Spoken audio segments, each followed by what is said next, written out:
Assalamualaikum warahmatullahi wabarakatuh. Saya Arya Mukti, kelas 10 MIPA 1, akan menjelaskan tentang sejarah bahasa Melayu.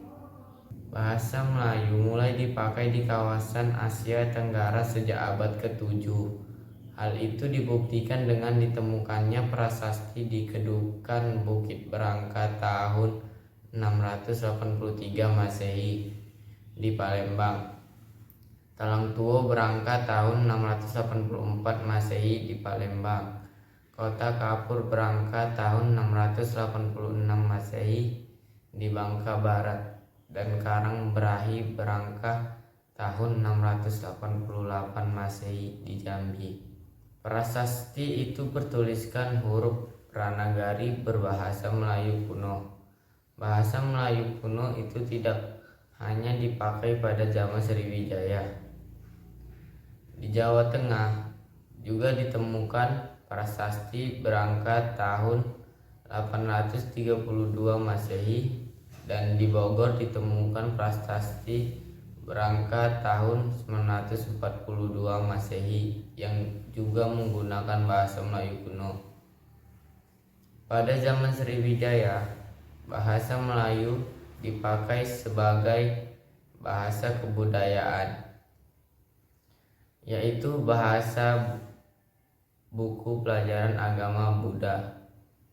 Bahasa Melayu juga dipakai sebagai bahasa penghubung antar suku di Nusantara dan sebagai bahasa perdagangan, baik pedagang antar suku di Nusantara maupun para pedagang yang datang dari luar Nusantara.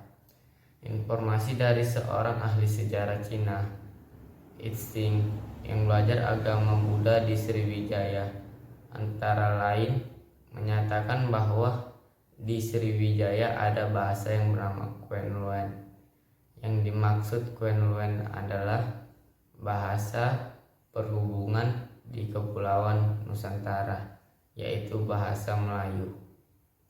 Perkembangan dan pertumbuhan bahasa Melayu tampak makin jelas dari peninggalan kerajaan Islam, baik yang berupa batu bertulis seperti tulisan pada batu nisan di Minye Tujoh, Aceh, Berangka tahun 1380 Masehi, maupun hasil susastra pada abad ke-16 dan abad ke-17 seperti Syair Hamzah Fansuri, Hikayat Raja-Raja, Pasai, Sejarah Melayu, Tajus Salatin, dan Bustanus Salatin.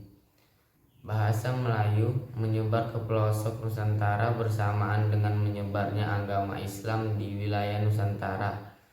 Bahasa Melayu mudah diterima oleh masyarakat Nusantara sebagai bahasa perhubungan antar pulau, antar suku, antar pedagang, antar bangsa, dan antar kerajaan, karena bahasa Melayu tidak mengenal tingkat tutur.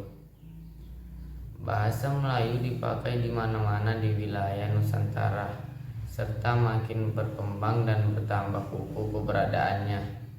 Bahasa Melayu yang dipakai di daerah di wilayah Nusantara dalam pertumbuhannya dipengaruhi oleh corak budaya daerah.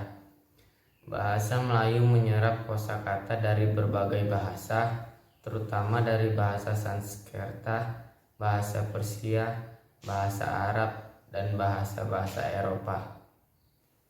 Bahasa Melayu pun dalam perkembangannya muncul dalam berbagai variasi dan dialek. Perkembangan bahasa Melayu di wilayah Nusantara memengaruhi dan mendorong tumbuhnya rasa persaudaraan dan persatuan bangsa Indonesia. Para pemuda Indonesia yang tergabung dalam perkumpulan pergerakan secara sadar mengangkat bahasa Melayu menjadi bahasa Indonesia, yang menjadi bahasa persatuan untuk seluruh bangsa Indonesia sesuai isi Sumpah Pemuda 28 Oktober 1928.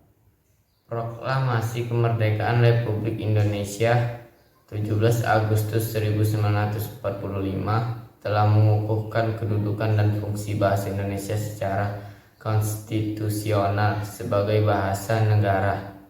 Bahasa Indonesia pun dipakai oleh berbagai lapisan masyarakat Indonesia, baik di tingkat pusat maupun daerah.